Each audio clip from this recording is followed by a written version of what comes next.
मसीह यीशु के अज़ीम वजूल नाम में आपकी सलामती हो। मैं नाम पादरी प्रोफेसर टोनी विलियम है। आपसे हमने कल वादा किया था कि हम आपके साथ एक कोर्स करना चाहते हैं जिसके बीच में हम आपको मुक़द्दस जुमेरात से लेकर ईस्टर तक के तमाम पैगामात के सिलसिले में उनका पस मंज़र, उनका पेश मंज़र, उनका यहूदी पस मंज़र, क्यों ये तमाम वाक़यात रूनुमा हुए और इन वाक़यात में कौन कौन सी बारीकियां हैं जो खुदावंद के कलाम में से हमारे सामने आती।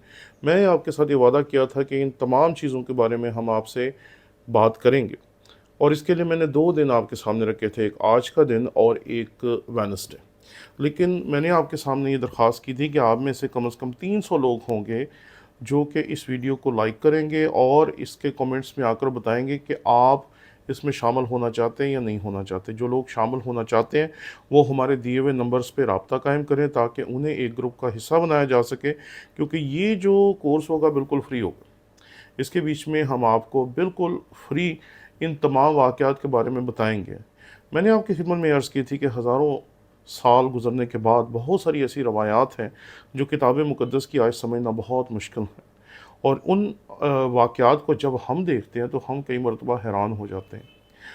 आपने मसीह खुदावंद को गधे पे सवार होकर क्यों यरूशलेम में दाखिल होते हुए देखा है? हालांकि वो जो दौर था उसमें उस इलाके के बादशाह जो थे वो अपने सफ़र के लिए घोड़े इस्तेमाल करते थे, लेकिन मसीह यीशु ने घोड़ा इस्तेमाल नहीं किया। क्यों? क्योंकि मसीह खुदावंद अगर घोड़े पे बैठ के जाते तो ये एक साफ ऐलान होता कि मसीह खुदावंद वहाँ जंग करने जा रहे हैं। लेकिन जो गधे पे सवार होकर जाना है वो इस हकीकत की तरफ इशारा करता है कि मसीह खुदावंद वहाँ सुलह का पैगाम लेकर जा रहे हैं। इसलिए मसीह खुदावंद ने वाज़े तौर पर अपनी सवारी को चुना। इस हकीकत को हमेशा अपने ज़हन में रखें कि हमारा जो खुदा है वो बहुत सोच समझ कर और बारीकी से काम करता है, क्योंकि उसके ज़हन में पूरी कायनात की तारीख़ मौजूद है। उसे पता है कि किस बात से कहाँ फ़र्क पड़ेगा और ये फ़र्क किस तरीके से पड़ना चाहिए और किस तरीके से वो चीज़ों को रोक देता है। ये तमाम चीज़ें समझने के लिए हमें याद रखना पड़ेगा कि मसीह खुदावंद का हर एक चुनाव किसी न किसी वजह से है। हमें वो वजह समझ नहीं आती, इसमें हमारे इल्म की कमी हो सकती है। लेकिन जब आप मेरे साथ चलेंगे तो मैं गुज़िश्ता 20 साल के तजुर्बे के साथ आपको वो तमाम चीज़ें पढ़ाऊँगा जो चीज़ें हमने अपने 20 साल के तजर्बे में अपने तालिब इल्मों को हर साल ईस्टर पे, क्रिसमस पे तैयारियां करवा करवा कर उनको सिखाई हैं, और हमने उनको बताया कि कौन सी चीज़ें क्यों हैं, कैसे हैं और इनको हम ऐसे क्यों समझते हैं।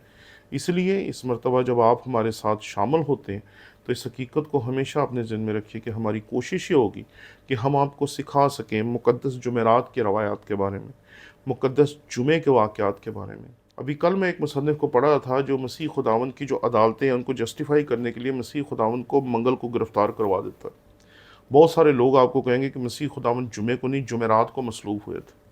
अरे ये सब बातें अपनी अपनी जगह पर हैं, लेकिन हम जो किताब मुक़द्दस में से पढ़ते हैं उस हकीकत को उसके कॉन्टेक्स्ट में जानना बहुत ज़रूरी है, क्योंकि ज़ाकिर नाइक की वजह आने की वजह से बहुत सारे लोगों ने इस बात के ऊपर सवाल उठाया कि जी 3 दिन और 3 रात का जो वो नबूवत का वाक़या है या वो जो नबूवत है उसको हम किस तरीके से मसीह यीशु के ऊपर पूरा होते हुए देख सकते हैं। क्योंकि नाक़दीन ने ज़ाकिर नाइक साहब की बात को पकड़ के ये कहना शुरू कर दिया कि वो जो नबूवत है वो तो झूठी साबित हो चुकी है।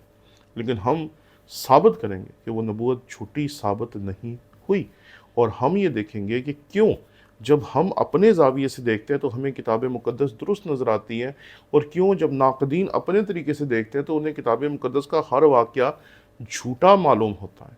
क्यों? पहला कलमा जो था वो ऐसा था जिसकी वजह से वहाँ बहुत बड़ी कन्फ्यूजन पैदा हो गई। कुछ कहते हैं जी ये एलिया को बुलाता है, कुछ कहते हैं ये किसी और नबी को बुलाता है।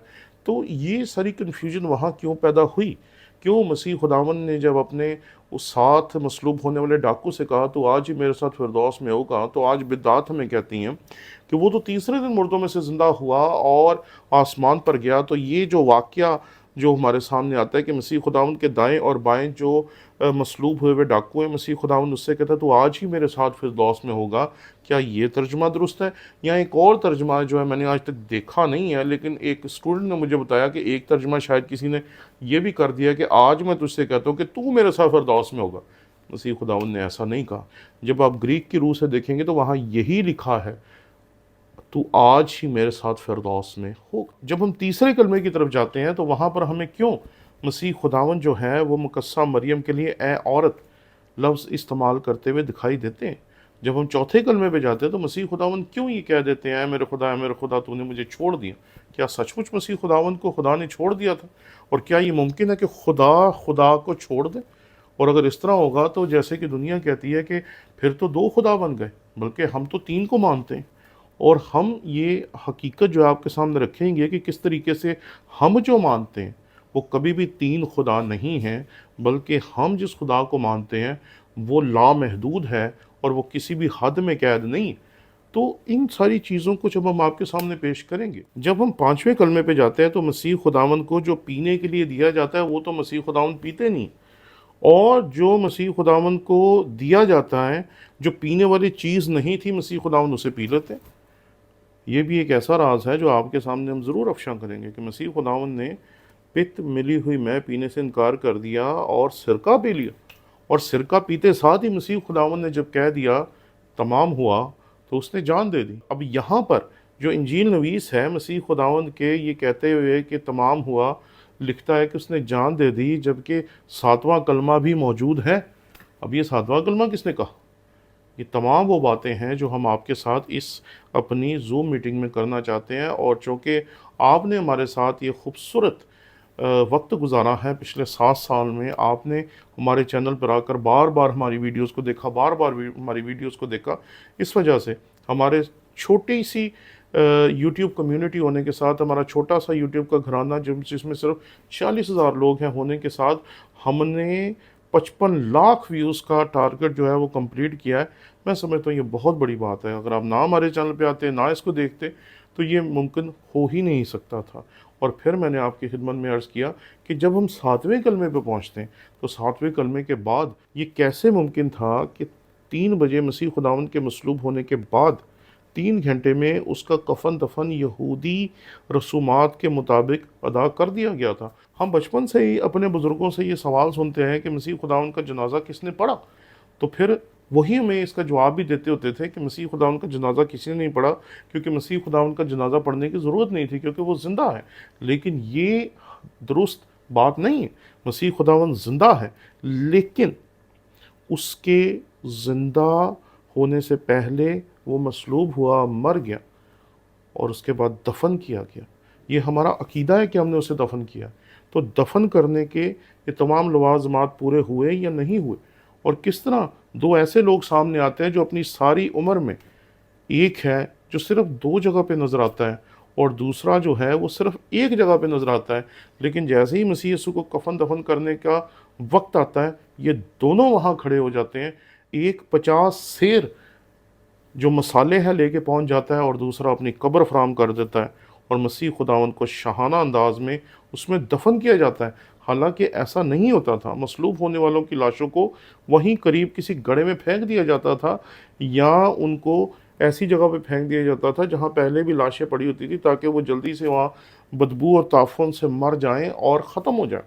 लेकिन मसीह खुदावंद जो है उसको एक बहुत आला किस्म की कब्र में दफन किया गया, लेकिन वो कब्र भी उसे अपने अंदर कैद ना रख सकी। ये कैसे हुआ? और इसके ऊपर ज़ाकिर नाइक के बहुत सारे एतराज़ात हैं, हमारे मुस्लिम जो मुनाज़रीन हैं उनके बहुत सारे एतराज़ात हैं, और हम इन तमाम एतराज़ात का भी आपके सामने हल पेश करेंगे। ये हमारी 2 घंटे की ज़ूम मीटिंग होगी। मेरी ख्वाहिश थी कि हम आज आपके साथ करते, लेकिन आप में से ज़्यादातर लोगों ने अभी तक उस वीडियो के ऊपर अपने कमेंट्स और अपने जो लाइक्स है उसको दिखाकर और फ़ोन करके इसकी ख्वाहिश को ज़ाहिर ही नहीं किया कि हम आपको ये कोर्स करवाएं। तो अब मैं आपके सामने ये बात वाज़ेह तौर पर करना चाहता हूँ कि आपको जो नंबर दिया हुआ है इसके ऊपर आप ज़रूर आएँ, वीडियो को देखें, कमेंट्स करें, लाइक करें, और ख़ास तौर पे हमारे जो नंबर आपको दिए गए इनके ऊपर आप राब्ता कायम करें, और इनके ऊपर राब्ता कायम करके वाज़ेह तौर पर बताएं कि मैं इस कोर्स में इनरोल होना चाहता हूं। उसके बाद आपसे वो कुछ रिक्वायरमेंट आपके सामने रखेंगे और आपको इसमें शामिल करेंगे। ये हमारा जो कोर्स है सिर्फ हमारे मसीहियों के लिए है, इसलिए आपसे कुछ डॉक्यूमेंट्स भी वो मांगेंगे। इसलिए आप पादरी मुश्ताक साहब से राब्ता करें और कोशिश करें कि बुध को शाम 4 से 6 बजे जो होगा वो हमारा वक्त 2 घंटे आपके नाम होगा, जो बिल्कुल फ्री होगा। इसमें आपका 1 रुपया भी खर्च नहीं होगा। लेकिन अगर आप इसके बीच में राब्ता पहले से नहीं करेंगे तो उस वक्त आपको इस کا حصہ نہیں بنایا جائے گا، یہ بات یاد رکھیں، کیونکہ ہم صرف اپنے لوگوں کو سکھانا چاہتے ہیں، کیونکہ ہمارے اس چینل کو قائم کرنے کا بنیادی مقصد یہ تھا کہ ہم انٹرینڈ پادریوں کی اور خداوند کے کلام کو سیکھنے کی خواہش رکھنے والے پادریوں کی رہنمائی کر سکیں۔ دوسرا ایک اور سوال بھی آپ کے ساتھ ہے جو ہم اسی کورس میں آپ کے ساتھ کریں گے۔ شکریہ۔